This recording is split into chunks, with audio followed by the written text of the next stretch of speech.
Aujourd'hui, il nous est apparu comme nécessaire d'approfondir notre approche de la liberté, en écho au mouvement de conscience des peuples et aux besoins actuels d'évolution de notre humanité. Est-il des éclairages susceptibles de nous accompagner sur ce chemin de croissance ? Eh bien, nous voici sur une belle envolée. Il y en a déjà eu beaucoup d'autres, il y en aura encore. Souhaitons que celle-ci soit aussi une concrétisation de cette réflexion. Ces thèmes qui sont essentiels, comme la paix, la liberté, ont été maintes fois approchés et analysés. Et je pense que nous avons aujourd'hui un besoin urgent de les manifester, c'est-à-dire d'amener ces concepts dans des créations et des réalisations humaines au niveau de notre gestion du quotidien, de nos relations au quotidien. Donc, relations en soi et relations autour de soi.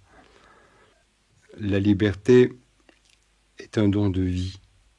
C'est pas vraiment une chose que l'on acquiert, c'est une chose que l'on libère en soi et autour de soi. Le risque de trop définir une qualité essentielle, c'est toujours de courir vers son emprisonnement, c'est-à-dire de la conditionner, de l'emprisonner dans un montage mental, d'en refaire un axe de conduite, peut-être encore une discipline, alors qu'à l'origine, la liberté, c'est un mouvement.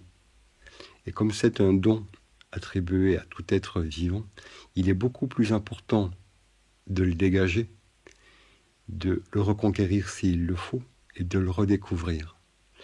Et je pense que les éclairages que nous allons porter, c'est de ramener les regards, les valeurs sur ce mouvement qui est déjà défini et porté par la vie elle-même, et que nous n'avons qu'à accompagner et sans doute à épanouir.